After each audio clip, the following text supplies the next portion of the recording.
नमस्कार, स्वदेश न्यूज देख रहे हैं आप। मैं हूं आपके साथ ऋषभ सोनी और लेकर आया हूं हमारा प्राइम टाइम शो एजेंडा। और एजेंडा में आज हम बात करेंगे सपा और कांग्रेस की जीत की डगर की। यह डगर कितनी आसान होगी। उत्तर प्रदेश विधानसभा चुनाव 2027 में अभी वक्त है, लेकिन कांग्रेस और समाजवादी पार्टी के बीच सीट बंटवारे, संगठन विस्तार और नेतृत्व को लेकर सियासी हलचल तेज हो गई है। कांग्रेस जहां दावा कर रही है कि वो राज्य की सभी 403 विधानसभा सीटों पर चुनाव लड़ने की तैयारी कर रही है, वहीं समाजवादी पार्टी इस दावे को दबाव की राजनीति के रूप में देख रही है। इसी वजह से दोनों दलों के बीच तालमेल को लेकर नए सवाल भी खड़े हो गए हैं। दरअसल कांग्रेस का मानना है कि लोकसभा चुनाव में गठबंधन के तहत उसे जो राजनीतिक लाभ मिला, उसे विधानसभा चुनाव में भी भुनाया जा सकता है। यही वजह है कि पार्टी अब खुद को केवल सहयोगी दल नहीं बल्कि मजबूत दावेदार के रूप में प्रस्तुत कर रही है। कांग्रेस का आक्रामक रुख केवल चुनाव लड़ने की तैयारी नहीं, बल्कि विपक्षी गठबंधन में अपनी ताकत और हिस्सेदारी बढ़ाने का संकेत भी है। उधर सपा खुद को यूपी में मुख्य विपक्षी दल होने के नाते कांग्रेस को यूपी में जूनियर पार्टनर की भूमिका में देख रही है, क्योंकि समाजवादी पार्टी की उत्तर प्रदेश में अपनी जमीन है। यही वजह है अभी से सपा और कांग्रेस की दोस्ती और मजबूती पर सवाल खड़े होने लगे हैं। आपको बता दें कि उत्तर प्रदेश में सपा और कांग्रेस का गठबंधन है। 2024 में अखिलेश यादव और राहुल गांधी की केमिस्ट्री हिट रही थी। अब ऐसे में 2027 में सपा और कांग्रेस ने मिलकर चुनाव लड़ने का प्लान भी बनाया, लेकिन सूबे की सियासत में दोनों के बीच चर्चाएं और अटकलें खटास उजागर कर रही हैं। ऐसे में सवाल यही है कि क्या वाकई दोनों दलों में तालमेल की कमी है? क्या समाजवादी पार्टी और कांग्रेस इस गठबंधन के तहत मिलकर चुनाव लड़ेगी या फिर इनकी राहें जुदा होने वाली है? बहरहाल अब ये आने वाले महीने में स्पष्ट होगा कि कांग्रेस और सपा साथ मिलकर भाजपा के खिलाफ रणनीति बनाते हैं या फिर दोनों दलों की बढ़ती महत्वाकांक्षाएं विपक्षी एकता के लिए नई चुनौती बनती हैं। इसी मुद्दे पर आज हम चर्चा भी करेंगे।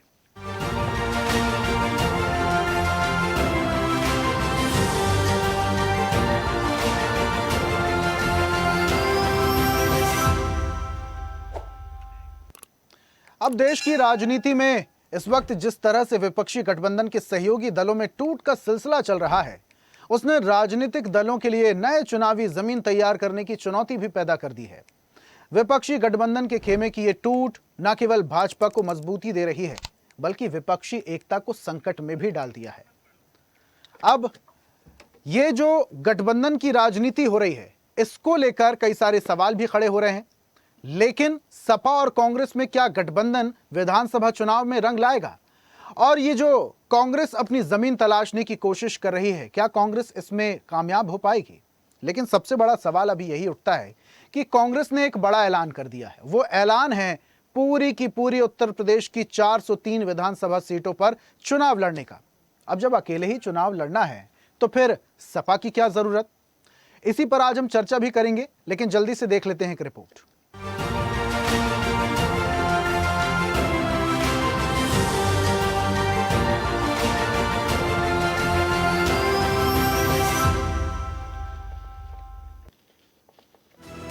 देश की राजनीति में इस वक्त जिस तरह से विपक्षी गठबंधन के सहयोगी दलों में टूट का सिलसिला चल रहा है, उसने राजनीतिक दलों के लिए नई चुनावी जमीन तैयार करने की चुनौती पैदा कर दी है। विपक्षी गठबंधन के खेमों की ये टूट न केवल भाजपा को मजबूती दे रही है, बल्कि विपक्षी एकता को संकट में भी डाल रही है। बात देश के सबसे बड़े राज्य उत्तर प्रदेश की करें तो विधानसभा चुनाव 2027 में अभी समय है, लेकिन राजनीतिक दलों ने अपनी अपनी रणनीति पर काम करना शुरू कर दिया है। पहले सपा में टूट की अटकलों को हवा मिली और अब कांग्रेस नेताओं की ओर से सभी 403 सीटों पर चुनाव लड़ने के दावों ने विपक्षी खेमे में नई बहस छेड़ दी है। कांग्रेस के मुताबिक पार्टी नेतृत्व का मानना है लोकसभा चुनाव में जो सफलता मिली वो राहुल गांधी की भारत जोड़ो यात्रा और सपा के मजबूत बेस के कारण थी। विधानसभा चुनाव में बीजेपी और सपा के सीधे मुकाबले के बीच कांग्रेस को अपनी स्वतंत्र पहचान और आक्रामक सांगठनिक मशीनरी की जरूरत है। यही वजह है पार्टी राज्य स्तर पर एक ऐसे चेहरे की तलाश कर रही है जो सोशल इंजीनियरिंग जातीय समीकरण में अधिक फिट बैठता हो। चर्चा है किसी बड़े ब्राह्मण या दलित चेहरे को आगे करके कांग्रेस अपनी पुरानी सोशल इंजीनियरिंग ब्राह्मण, मुस्लिम, दलित को पुनर्जीवित करना चाहती है, तो वहीं सपा नेतृत्व का मानना है कांग्रेस अपनी वास्तविक ताकत से ज्यादा सीटों की दावेदार बनना चाहती है। हालांकि सार्वजनिक मंचों पर दोनों दल गठबंधन कायम रहने की बात कर रहे हैं। हाल ही में अखिलेश यादव ने स्पष्ट कहा 2027 का चुनाव कांग्रेस के साथ मिलकर लड़ा जाएगा और इंडिया गठबंधन उत्तर प्रदेश में बरकरार है। इसके बावजूद दोनों दलों के दूसरे और तीसरे स्तर के नेताओं में सीट बंटवारे को लेकर असहजता बनी हुई है। यूपी कांग्रेस के प्रभारी अविनाश पांडे और अन्य नेताओं ने बयान दिया, कांग्रेस राज्य की सभी 403 विधानसभा सीटों पर चुनाव लड़ने की तैयारी कर रही है। कांग्रेस सांसद इमरान मसूद भी कह चुके हैं, मोदी को हराने के लिए अगर राहुल गांधी का साथ नहीं दिया तो सबका हाल बंगाल में टीएमसी जैसा हो जाएगा। देखिए, मुझे मांगना और देना ये दोनों समझ में नहीं आता। कोई मांगेगा क्यों और कोई देगा क्यों होता है तो टेबल पर बैठ करके तय किया जाता है कि हमको क्या करना है। इन शब्दों के ऊपर मुझे एतराज है। आज के माहौल के अंदर, आज के परिप्रेक्ष्य में अगर आप देखें तो जिस तरीके से लड़ाई राहुल जी लड़ने का काम कर रहे हैं, मैं बार बार कह रहा हूं कि बंगाल के बाद अब सोचने का समय नहीं है, अब एकजुटता के साथ लड़ाई लड़ने का समय है। अब इस प्रकार के शब्दों को इस्तेमाल ना करें कि हम एक दूसरे के ऊपर दूसरे को आहत करने का काम करें। ना लेना ना देना ये शब्द नहीं होते हैं, तय करना होता है आपस में बैठ करके। कैसे तय होगा? वो पार्टी नेतृत्व तय करेगा, पार्टी नेतृत्व तय करे। ये पार्टी नेतृत्व तय। हमने इतनी सीटें छोड़ दी, क्यों छोड़ दी भाई? हम इतनी सीटें ही दे सकते हैं, आपसे मांग कौन रहा? इन शब्दों के ऊपर है मेरा, और इसके अलावा कुछ नहीं है। 403 पर पूरी मजबूती के साथ हमने सभी अपनी तैयारी की है। संगठन बूथ स्तर पर जीतने की क्या रणनीति हो सकती है, इस पर हम काम। उधर कांग्रेस नेता और पूर्व केंद्रीय मंत्री सलमान खुर्शीद को यकीन है, अगर समाजवादी पार्टी के साथ अच्छा गठबंधन हो तो उत्तर प्रदेश में बहुत बेहतर संभावनाएं हैं। वहीं उन्होंने कांग्रेस पार्टी के लिए उम्मीदवार तय करने में तमिलनाडु के मुख्यमंत्री सी जोसेफ विजय की पार्टी टीवीके के रास्ते पर चलने का संकेत दिया। And if there is a good, decent alliance between Samajwadi Party and the Congress Party, great possibilities of what can happen in Uttar Pradesh. Right now, to sit here and predict we will win and so will lose and so will not win, etc., it's probably premature because we have a lot of work to do. Lot of work to do on the ground ourselves, and a lot of work to do in terms of how we stitch together the alliance. That is very, very critical. If we have a decent alliance, if the alliance truly reflects participation of both sides in a sense of complete commitment, we have a very, very good chance to turn things around in Uttar Pradesh. इस दावे पर Samajwadi party के मुखिया अखिलेश यादव ने तीखी चुटकी ली। अखिलेश यादव ने मुस्कुराते हुए कहा, तैयारी करना सबका अधिकार है। चुनाव लड़ने के लिए 403 क्या, कोई भी दल सभी सीटों पर संगठन बना सकता है, लेकिन बात सीटों की नहीं बल्कि जीतने की क्षमता की है।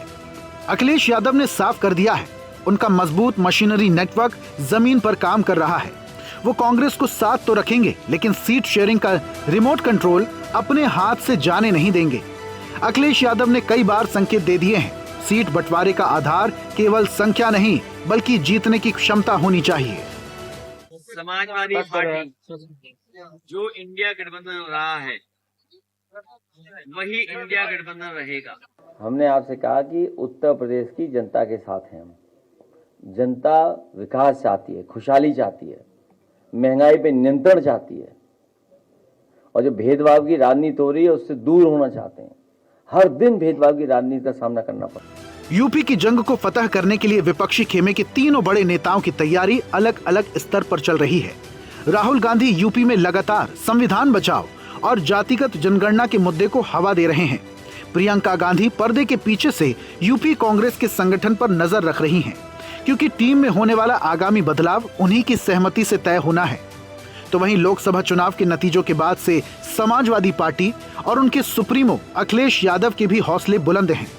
लेकिन साल 2027 का विधानसभा चुनाव एक अलग तरह की अग्नि परीक्षा साबित होने जा रहा है। अखिलेश यादव ने पिछड़े, दलित और अल्पसंख्यक यानी पीडीए के जिस नारे के दम पर सफलता पाई थी, अब उसी वोट बैंक के दो बड़े चेहरे एआईएमआईएम प्रमुख असदुद्दीन ओवैसी और आजाद समाज पार्टी के मुखिया चंद्रशेखर आजाद उनके सामने नई पहेली बनकर खड़े हैं।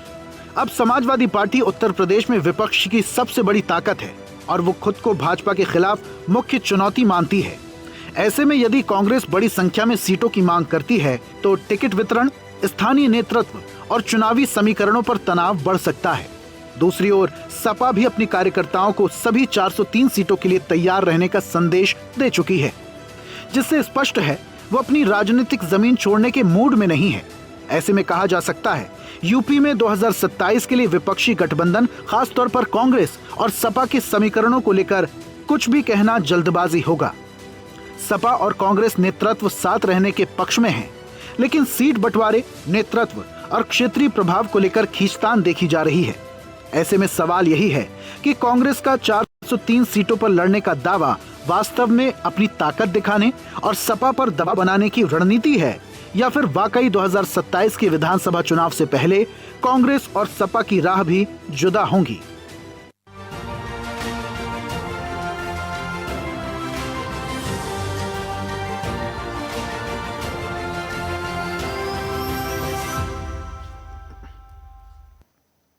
तो सपा और कांग्रेस की जो चुनावी यात्रा है वो क्या आसान रहने वाली है?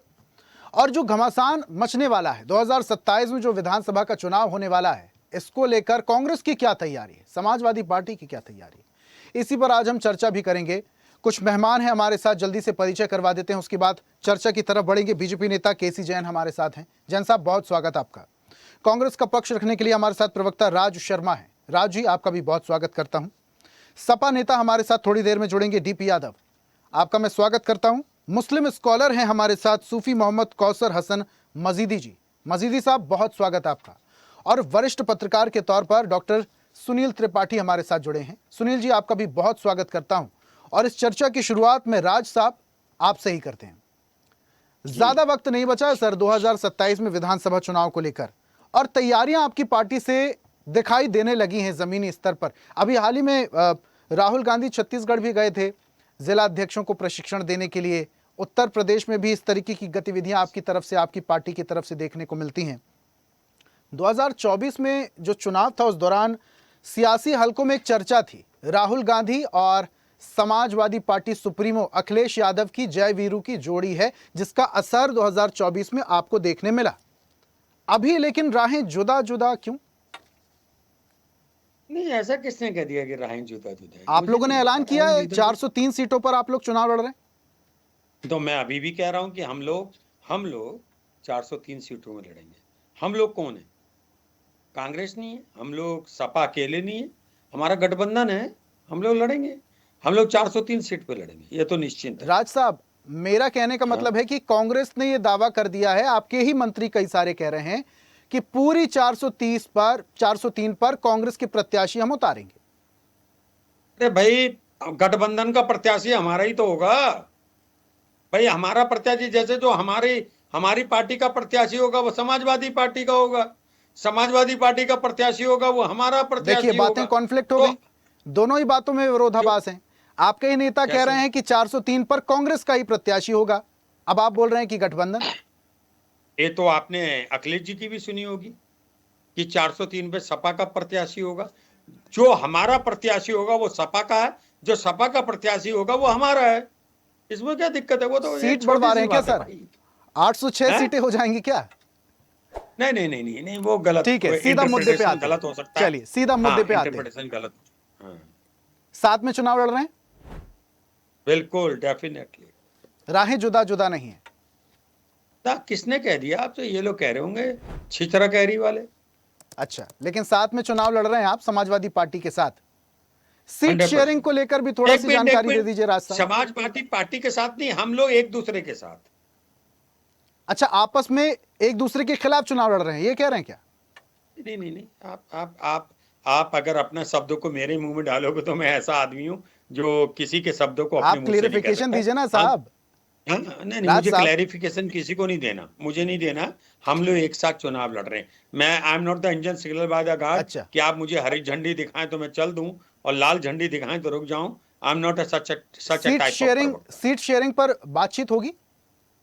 आपको टेंशन नहीं लेना है इस पे। अरे सर, मैं कहां टेंशन ले रहा हूं, मैं तो आपसे पूछ रहा हूं, ये तो बताना ही पड़ेगा ना आपको।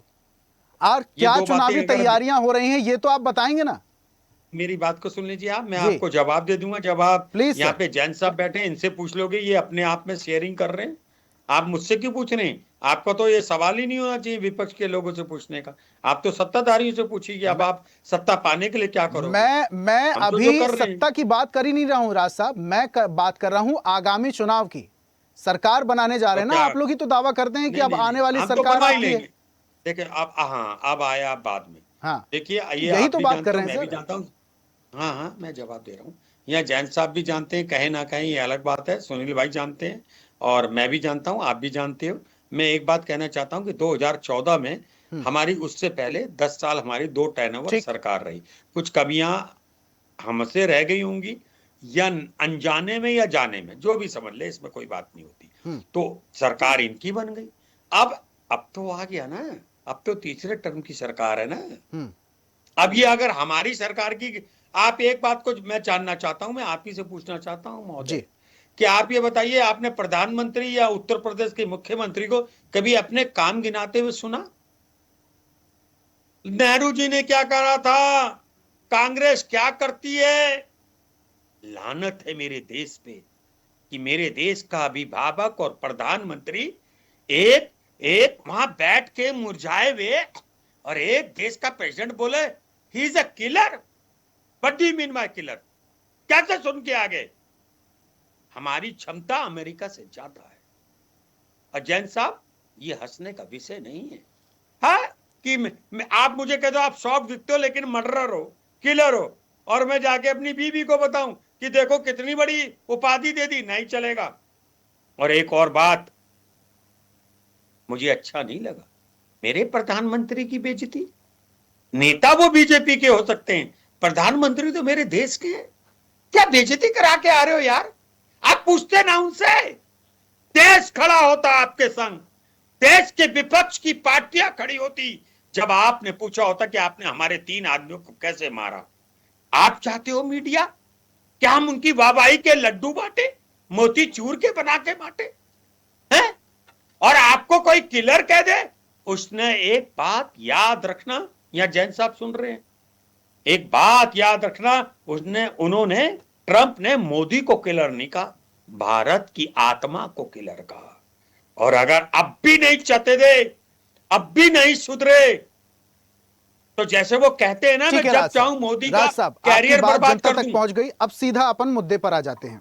आपने ही अभी कहा कि कुछ गलतियां रह गई होंगी या कर दी होंगी, इस वजह से जनता ने नहीं चुना। अब अभी जो चुनाव आने वाले हैं, कुछ जो गलतियां रह गई थी या कर दी थी, उसमें सुधार करके आप लोग तैयारी कर रहे हैं 2027 में, ठीक है? बिल्कुल। तो समाजवादी पार्टी के साथ आप लोग चुनाव लड़ने के लिए तैयार हैं। क्या बदलाव होगा पार्टी में? हमें क्या बदलाव देखने को मिलेगा? बस मैं एक बात कहना चाह रहा हूं कि अब हमें भी लगा कि अपनी बात में 10-12% झूठ बोलना शुरू करना पड़ेगा। पहले हम लोग सच बोलते थे, प्रधानमंत्री मनमोहन सिंह जी होते थे, उनका अपराध क्या है कि कम बोलते थे, सच बोलते थे। और इनकी जीत और इनकी उपलब्धि क्या है? ये कम सच बोलते हैं, ज्यादा झूठ बोलते हैं। बताइए, मैं कह रहा हूं प्रधानमंत्री जी का, प्रधानमंत्री में बार बार नहीं, अच्छा नहीं लगता, मेरे देश के अभिभावक हैं। भारतीय जनता पार्टी के नेता ने जो बात कही थी, क्या वो उस पर खरे उतरे हैं?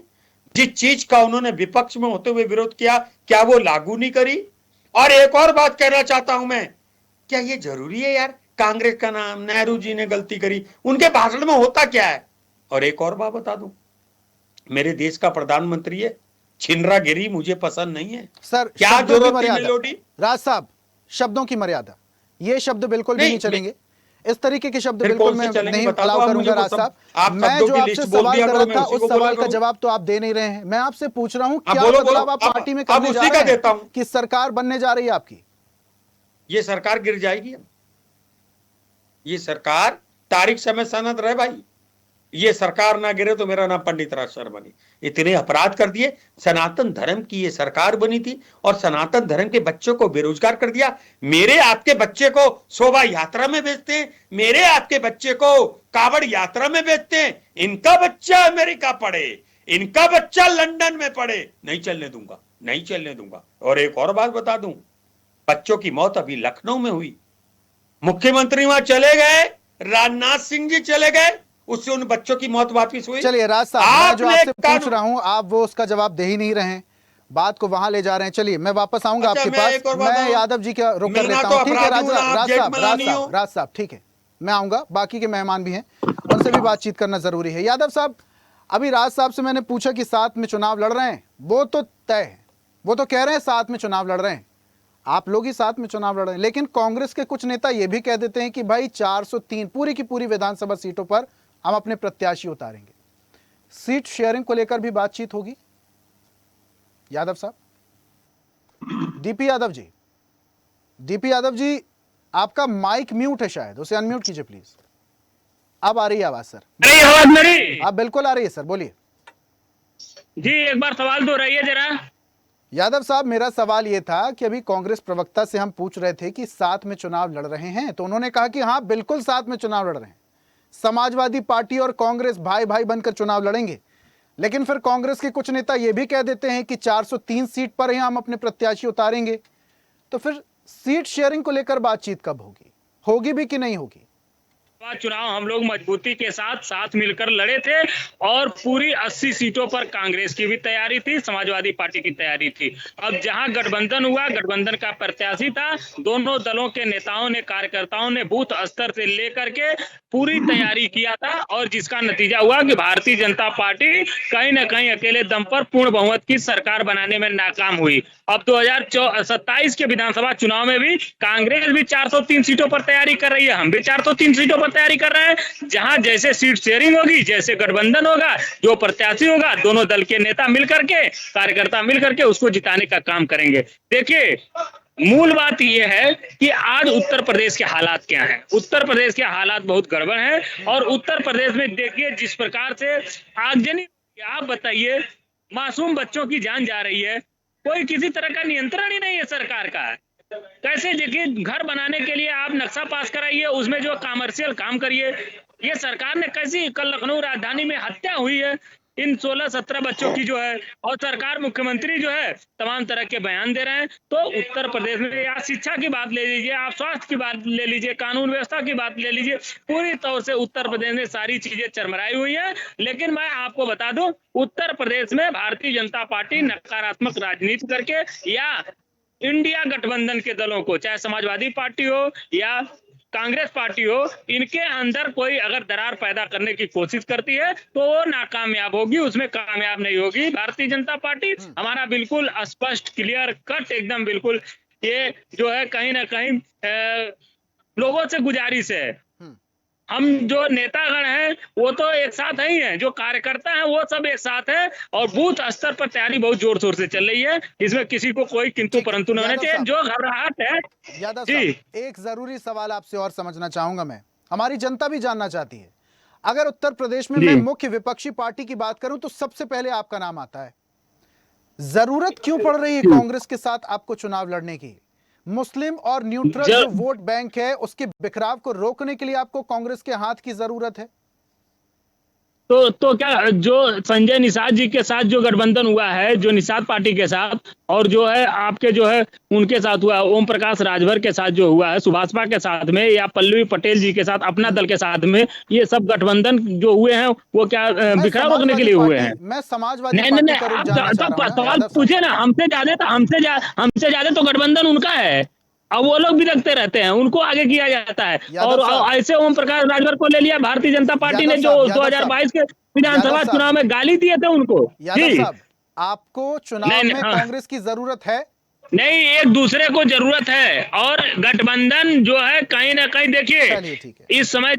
इस समय हम लोगों को देश प्रदेश में जो है कहीं ना कहीं इस गठबंधन की जरूरत है। और इसी गठबंधन का नतीजा हुआ कि आज संविधान नहीं बदला जा रहा है। आज भारतीय जनता पार्टी के जो प्रधानमंत्री नरेंद्र मोदी हैं, उनके मुंह से वैसी वाणी नहीं निकल रही है जो 2024 के लोकसभा चुनाव से पहले निकलती थी। जो तानाशाही थी वो नहीं निकलती थी, काफी हद तक अंकुश लग गया है। और अगर यही उनका हद कहीं ना कहीं यही नजरिया रहा तो 2027 के विधानसभा चुनाव में तो वो हारेंगे ही, 2029 के लोकसभा चुनाव में विलुप्त हो जाएंगे। चलिए ठीक है, जैन साहब का मैं रुख कर लेता हूं, बीजेपी नेता हमारे साथ हैं। केसी साहब, पूरी बात आपने कांग्रेस प्रवक्ता की भी सुनी, राज साहब की, और डीपी यादव जी की भी सुनी। दोनों इस बात में सहमत हैं कि दोनों मिलकर चुनाव लड़ रहे हैं, दोनों को एक दूसरे की जरूरत है, ये दोनों का ही कहना है।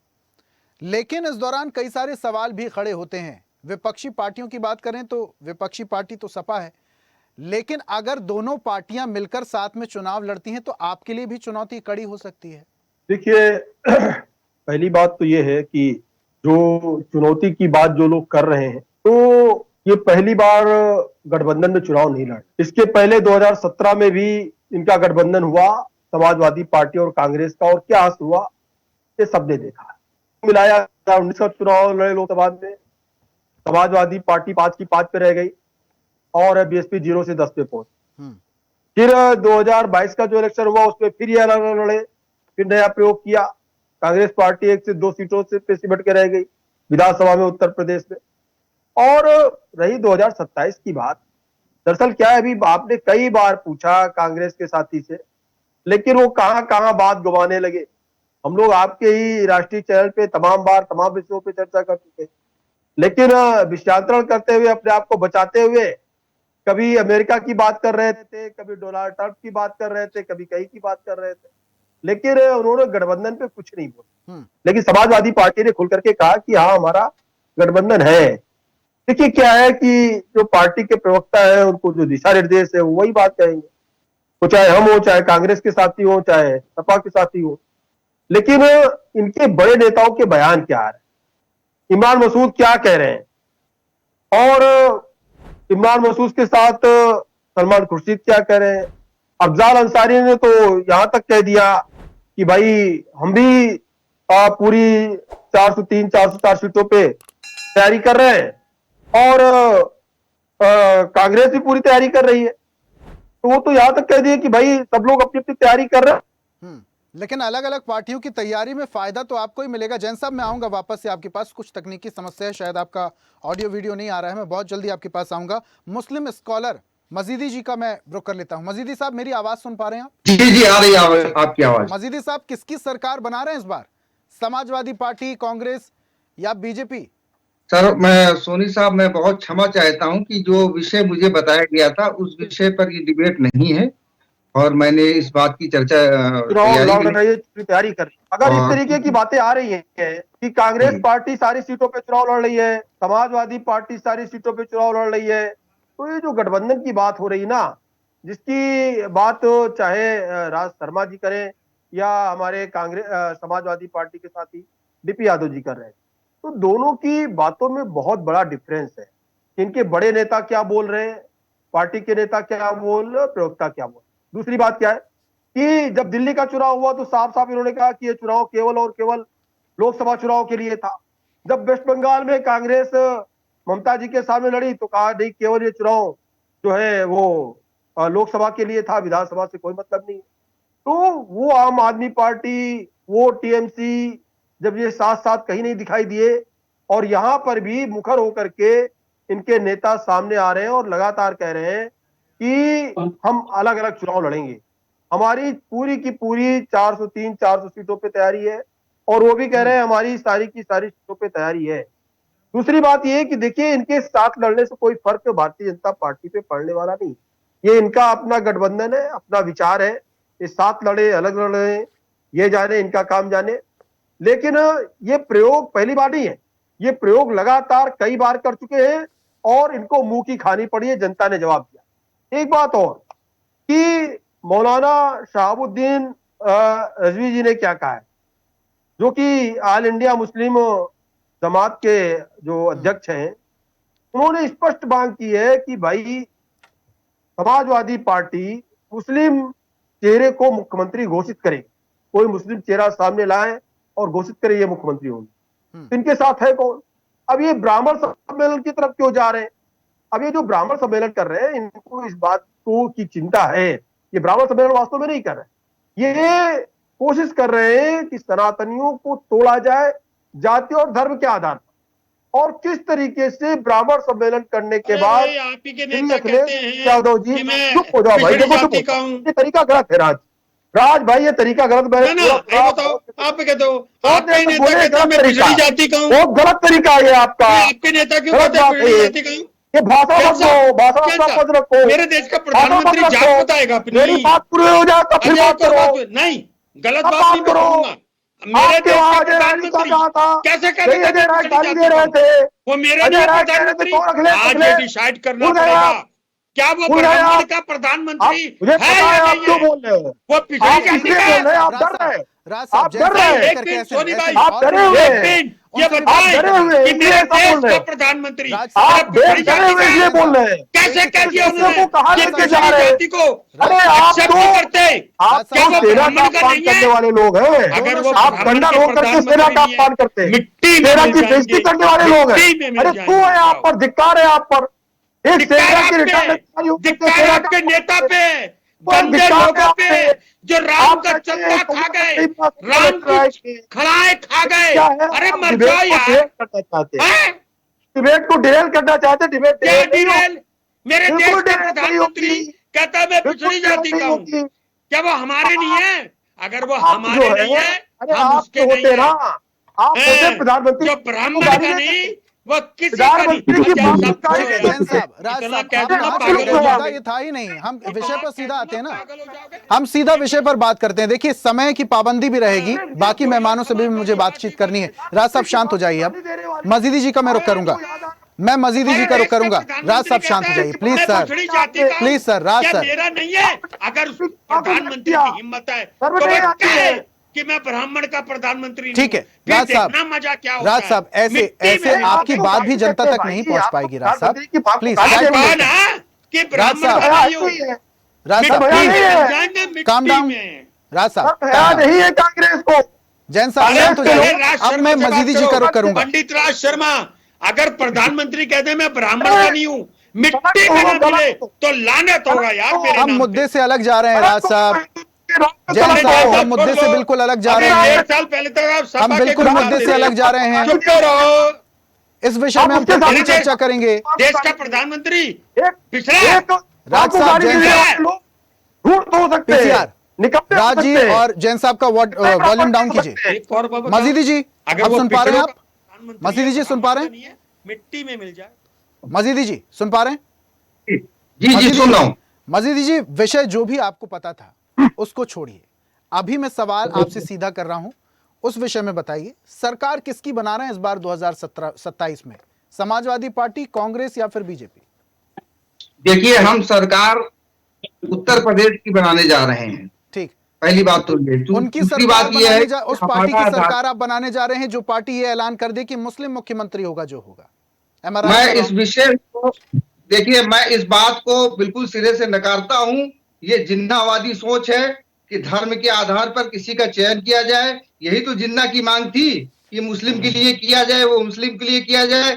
1947 से लेकर के आज तक देश में और प्रदेश में तमाम सरकारें आई, तमाम मुख्यमंत्री बने, प्रधानमंत्री बने, तो उसमें कोई ऐसा मुस्लिम नहीं था। क्या उन्होंने क्या मुसलमानों के साथ कोई मतलब जो है वो मतलब जो है नाइंसाफी की? ऐसा कहीं कुछ नहीं। मुस्लिम के नाम पे जो देश बना उसमें मुस्लिम प्रधानमंत्री बने, उसमें मुस्लिम राष्ट्रपति बने। उस देश में मुसलमानों का क्या हाल है वो पूरी दुनिया देख रही है कि वो वहीं पर मुसलमानों को शिया के नाम पे काट रहे हैं, सुन्नी और जो है वो सूफी के नाम पे काट रहे हैं। मजीदी जो भी बयान मैं है बहुत निवेदन के साथ में आपको बीच में टोक रहा हूं, लेकिन जो मुस्लिम जमात के राष्ट्रीय अध्यक्ष हैं मौलाना शहाबुद्दीन रिजवी, उन्होंने ये डिमांड रखी है। वो कह रहे हैं समाजवादी पार्टी से एक लेटर लिखा है, कह रहे हैं कि इस बार मुस्लिम मुख्यमंत्री बनाइए। भाई मुस्लिम मुख्यमंत्री के दावेदार हैं, 22% मुस्लिम है प्रदेश में, मुस्लिम मुख्यमंत्री होना चाहिए। मजीदी साहब, वो शहाबुद्दीन है क्या? शहाबुद्दीन क्या कोई मुसलमानों के नेता है? शहाबुद्दीन ने क्या मुसलमानों का ठेका ले रखा है?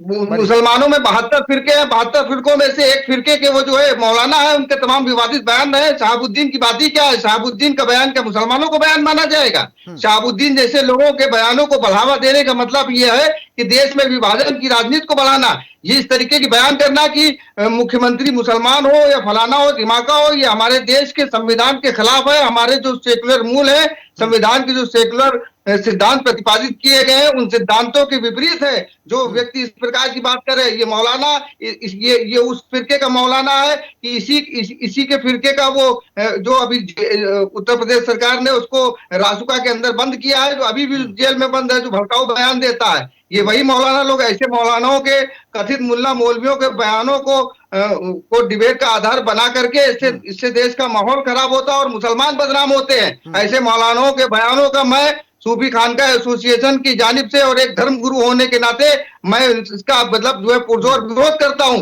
देश में जो भी नियम होगा, नियम और संविधान के अनुसार किसी भी सरकार को किसी मुख्यमंत्री का चयन किया जाएगा किसी मौलाना की मांग पर, ये हम इसका कड़ा विरोध करते हैं। मौलाना शहाबुद्दीन रिजवी को भी एक मैसेज दे दीजिए मजीदी साहब।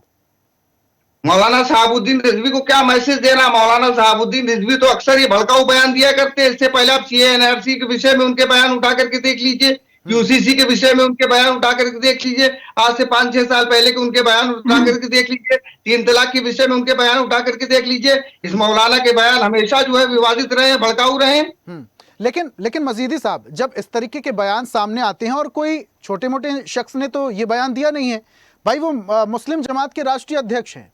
अब जब वो इस तरीके की बातें करते हैं तो प्रदेश में भाई 22% की आबादी है मुस्लिम भाइयों की।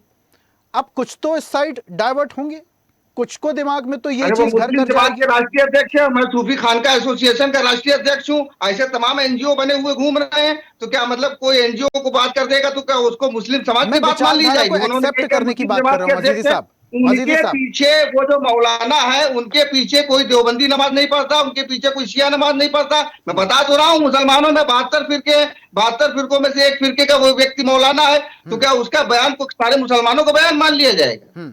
तो ये जो रिजवी साहब ने बयान दिया है, मुस्लिम भाई इस पर ध्यान ना दें, आप कह रहे हैं?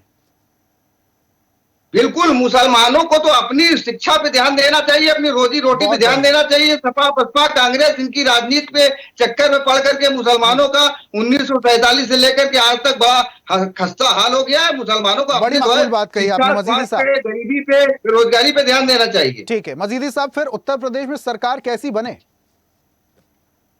सरकार वो बने जो सभी का ख्याल रखे, सभी के हितों का ख्याल रखे और सभी के साथ समान रूप से न्याय करे। कोई भी सरकार हो, हम तो एक धर्म गुरु हैं, सूफी समाज के लोग, हमारे लिए तो सभी अपने, हमारे लिए भाजपा के लोग भी अपने हैं, सपा के लोग भी हमारे अपने, क्योंकि वो भारत के लोग हैं, कोई विदेश के लोग नहीं। कांग्रेस के लोग भी हमारे अपने, और ये तो राजनीतिक विरोधाभास चलता ही रहता है। वो सपा बसपा कांग्रेस एक दूसरे का विरोध करेंगे, लेकिन धर्म गुरुओं का ये मतलब नहीं होता कि किसी एक पक्ष के में वो झुक जाए या किसी एक पक्ष के रूप में झुक करके वो इस तरीके की राजनीति करें। जब धर्म गुरु ऐसी राजनीति करेंगे तो इससे मतलब जो है धार्मिक विभाजन होगा और मुल्क का माहौल खराब होगा। ठीक है यादव साहब, पूरी बात आप सुन रहे थे। यादव जी, मेरी आवाज सुन पा रहे हैं आप?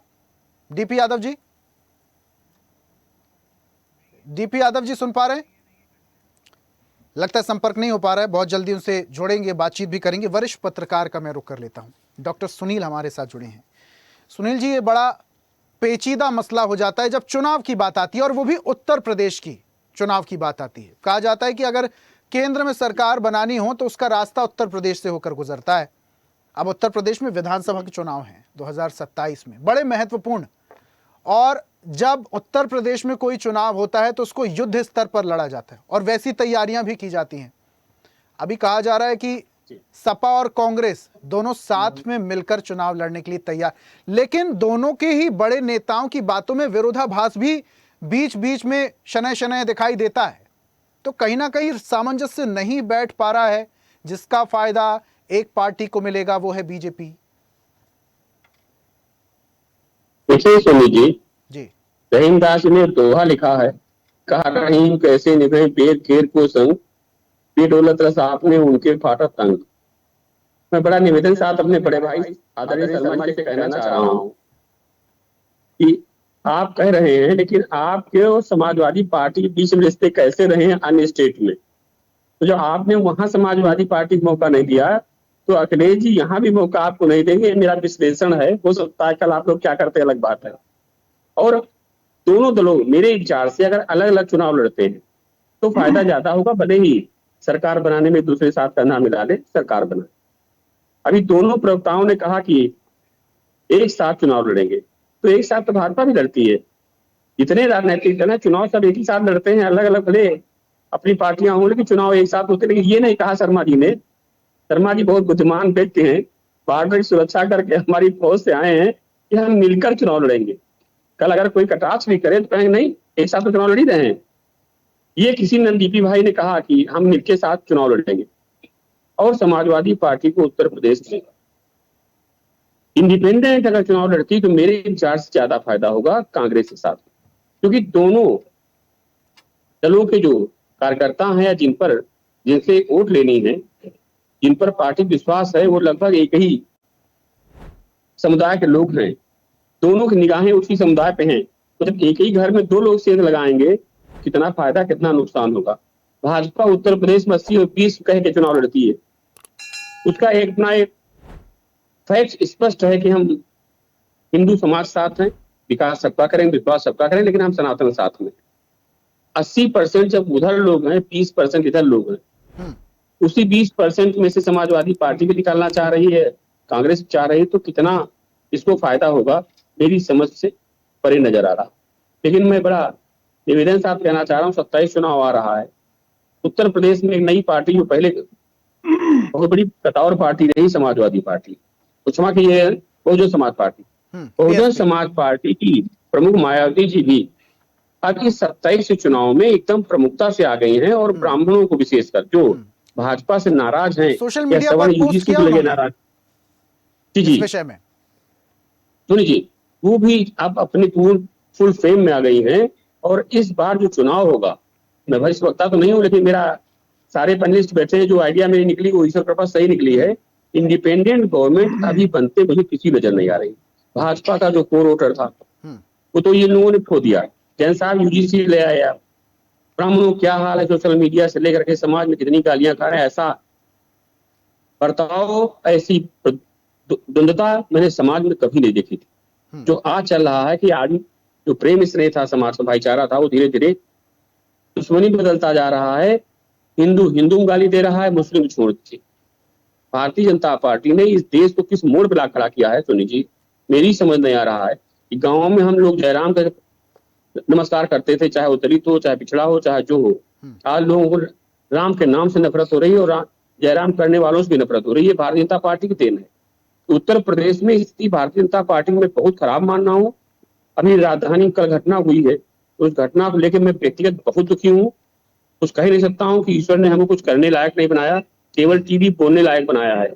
अगर करने लायक मैं होता तो जो जिम्मेदार अधिकारी हैं उनका निलंबन नहीं होता, उनके खिलाफ मैं एज ए विधायक, एज ए मुख्यमंत्री बैठ के FIR लिखाता, जेल भेजता हूँ।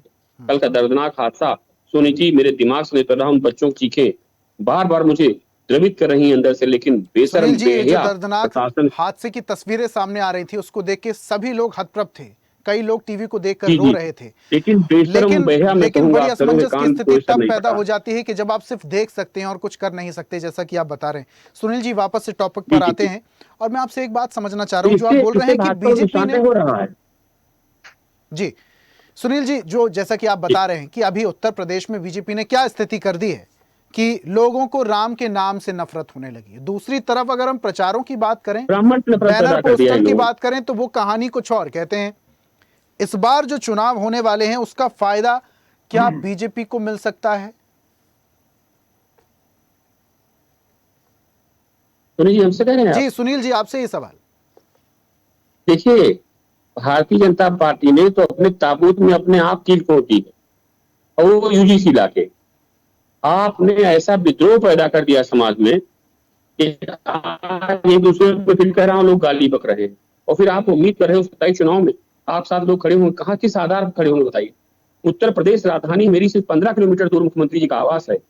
जल के बच्चे किस तरह से मरे होंगे, ईश्वर की दर्द जान रहा होगा, उनके माँ बाप वो दर्द का आभास कर रहे होंगे, और हमारे मानी गण जाते हैं विनम्र श्रद्धांजलि। अरे इससे बड़ा दुर्भाग्य क्या हो सकता है? विनम्र श्रद्धांजलि दे रहे हैं, 2-4-5 लाख रुपया दे रहे हैं।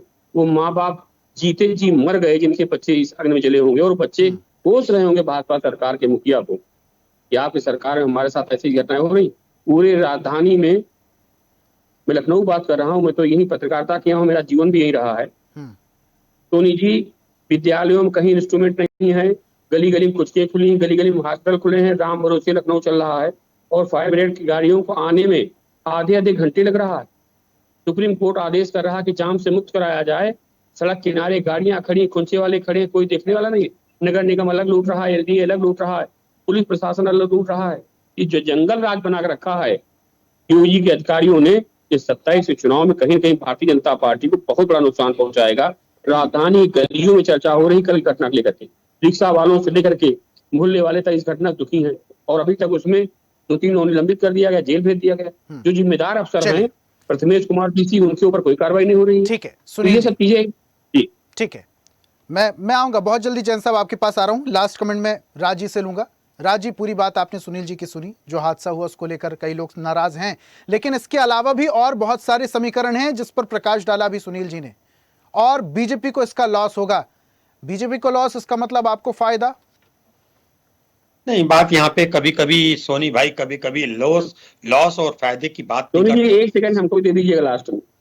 जी, सुनील पहले भाई बात बहुत कंप्लीट हो अच्छे- जाए, राज साहब की बात हाँ, कंप्लीट हो जाए। सुनील भाई अनबायस होके बातें बोलते हैं, और इनका सम्मान उत्तर प्रदेश में है, और इनको लोग मानते हैं उत्तर प्रदेश से बाहर भी है, और ये मेरे छोटे भाई जैसे हैं। जैन साहब भी छोटे भाई जैसे हैं। मगर कभी कभी ना सोनी भाई जी, हमें अपनी आत्मा की आवाज सुननी चाहिए। और मैं आज एक और बात कहना चाहता हूं कि अभी जब बात छेड़ दी तो दिल की एक आत्मा को तोड़ दिया सुनील भाई। आपने जब लखनऊ की बात करी, मैं उस जगह में बचपन पे पला हूं जब मैं 16-17 साल का हुआ करता था। वहां पे बच्चे मर गए, और भारतीय जनता पार्टी इस बात की खुशी मना रही कि वहां के सांसद पहुंच गए। नहीं, ये और योगी के बड़े भाई बन जाते हैं। अरे पार्टियों के बड़े भाई बन करके पार्टियों की राजनीति आ गए। अरे भैया ये छोड़ दो। कांग्रेस वो पार्टी जैन है साहब, जो बड़े भाई बन करके जैन ना, साहब, कि हम बड़े कॉकरोच भाई तो कह नहीं हैं, सकता, हमारी बड़े भाई खबर की बिज्जू की भूमिका तरह है। न मरो तो लानत है। गठबंधन किसने तैयार किया खबर था? बिज्जू न गठबंधन की बनो। नींव किसने रखी थी? अच्छा, एक बार बात गठबंधन की सुनिए, नींव किसने रखी थी? किसने चोरी करी? दान कौन चोरी कर रहा? किसके हिस्से में जा उनको रहा? कोई जिम्मेदारी दी आपने? किलर नहीं दी कौन जिम्मेदारी है? कोई। कैसे और ये क्या सुन के किया आगे आपने? किलर हूं? हर जगह How पे, dare? हर जगह पे मैं कैसे बड़ा भाई सुन हूँ, के आगे मैं बड़ा किलर हूं? भाई हूँ। एक नहीं कह राष्ट्रीय करके अध्यक्ष कहते पूरे मेरे गठबंधन नेता को को, खा गए। अरे मर जाओ यार, दिल्ली के मरते क्यों में नहीं क्या हो? किया आपने? अरे मर जाते, दिल्ली में मर क्या किया आपने? हमार चुर्रू अखिलेश जी भर के साथ पानी में क्यों नाक लड़े डुबा थे के आप? मर जाओ। अखिलेश जी के मेरे साथ देश क्यों का लड़े थे? प्रधानमंत्री क्यों? किलर सुन के क्योंकि- मर्डरर, क्योंकि अपराधी, आपकी पार्टी का किलर का साथ क्या लड़े थे मतलब अखिलेश होता है? यादव जी। आपने एक उनका भी मिनट, विरोध किया। मैं आपको आप समझा नहीं इस सकता, बंगाल में बता बंगाल में सकता आप हूं, घड़ियाली आंसू बहा समझने रहे की थे। अकल नहीं क्यों दे सकता। घड़ियाली आंसू? काती लोग, आपका काम है घड़ियाली में आंसू काती बहाना। लोग, आप लाशों आपने पे क्या चढ़कर किया? सत्ता में आए हो। तो क्या किया आपने? लाशों में चढ़कर सत्ता किया में आए हो, और यही लाशों की आत्मा अरे आप सत्ता से उतारेगी, याद करने रखना। वाले हैं भाई। जैन साहब आप तो सपा में थे, पार्टी जैन साहब आप तो सपा में थे। नहीं है। आप ही के बयान सुना दूं? अरे अरे जैन साहब आपके बयान सुना दूं? अरे छोड़ो किसी को बांधते सोनी हैं भाई, सोनी भाई, मैं नाबालिग लोगों से बात नहीं करता। आपको ये भरोसा जैन हो। साहब भी नाबालिग है। चलिए ठीक है। अभी 3 साल पहले तो सपा के गुण गाते थे। जैन साहब, राज साहब, समय मुझे आगे बढ़ने की इजाजत ये नहीं खुशी देता। मना रहे हैं, जैन साहब, ये खुशी क्या मना रहे हैं? केसी जैन कि साहब, हमारे राज नेता साहब, को किलर समय मुझे कह आगे दिया। बढ़ने की इजाजत नहीं देता। लास्ट कमेंट में क्या वो सुनील डॉन जी से है? लूंगा। सुनील जी, आप कुछ कहने वाले थे, प्लीज सर। देखिए सुनील जी, मेरी बात रह गई थी। उत्तर प्रदेश में अगर कोई ये कहे कि ब्राह्मण मुख्यमंत्री हमारा बना दीजिए या मुस्लिम मुख्यमंत्री बना दीजिए, ये मुंगेरी लाल का सपना है। इस उत्तर प्रदेश में कांग्रेस के जाने के बाद से कोई ब्राह्मण मुख्यमंत्री मेरी समझ नहीं आया। 30-32 साल मेरे जीवन पत्रकारिता के क्षेत्र में हुए, कोई और एक सुनील आया जी, हो मेरे मुख्यमंत्री भी किसी जाति धर्म का होना चाहिए। मुख्यमंत्री को भी किसी जाति धर्म से देखना चाहिए। अब तो राजनीति पूरी जाति और धर्म पर भी केंद्रित हो गई है। बताइए आप, जाति देकर टिकट दिया जाता है, जाति देकर चुनाव लड़ाया जाता है।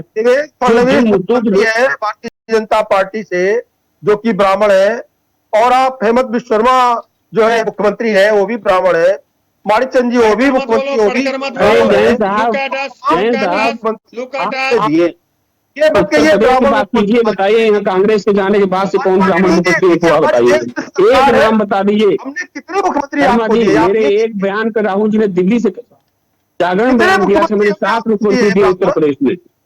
मुझे आधी याद है राहुल जी का स्टेटमेंट जागरण सभा के डिबेट के बाद। आपको हिंदुस्तान मानता है उत्तर प्रदेश। मैं बात करता हूँ उत्तर प्रदेश की। और जैसे साहब सुनिए मेरी बात, आपकी केंद्रीय समिति में, केंद्रीय कार्यकारिणी में कितने ब्राह्मण है मुझे बता दीजिए। शर्मा जी पूछे जाए इनसे,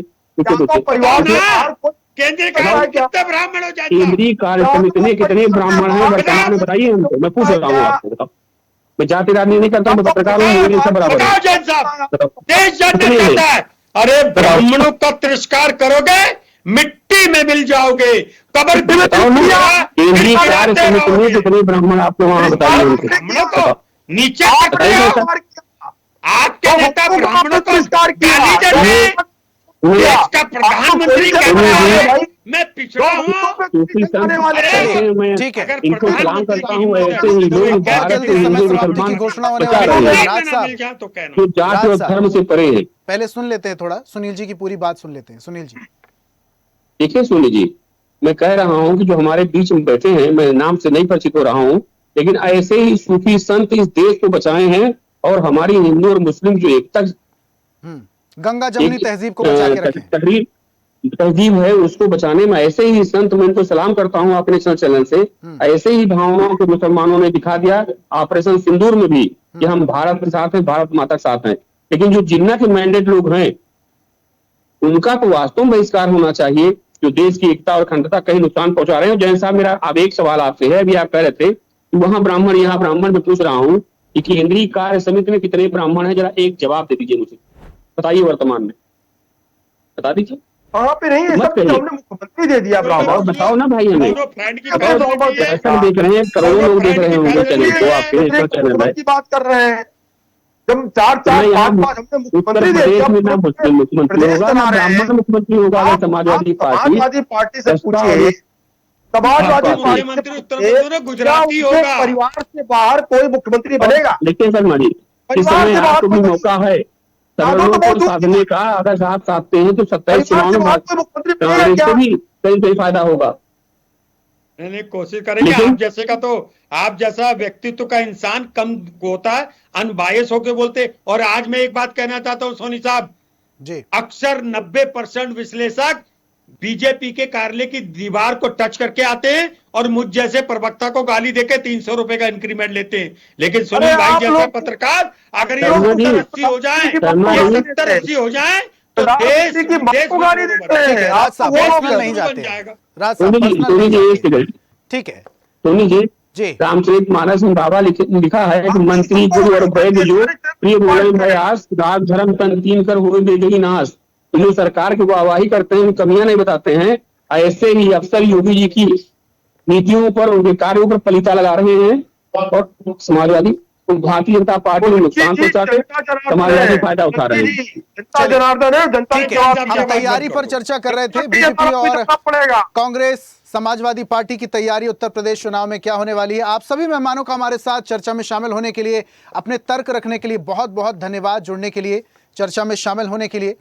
तो आज सपा कांग्रेस की राह कितनी आसान होने वाली है 2027 के विधानसभा चुनाव में, इस विषय में हमने चर्चा भी की। चर्चा में बहुत सारी बातें हुई, लेकिन मुख्य बात यह थी कि जब कांग्रेस के बड़े नेता यह कह देते हैं कि 2027 में पूरी की पूरी 403 विधानसभा सीटों पे हम अपना प्रत्याशी उतारेंगे, फिर समाजवादी पार्टी के साथ गठबंधन कैसे होगा? फिर सीट शेयरिंग पर बैठकर बातचीत कैसे होगी? क्या इसका फायदा बीजेपी को मिलेगा? ये आने वाला वक्त बताएगा। आज की खास पेशकश में फिलहाल इतना ही। देखते रहिए स्वदेश न्यूज, सबसे पहले देश। ऐसे ही वीडियोस के लिए लाइक करें, शेयर करें, फॉलो करें, YouTube पर जाकर सब्सक्राइब कर बेल आइकन दबाना ना भूलें और ताजा अपडेट्स के लिए स्वदेशलाइव.com पर जरूर जाएं।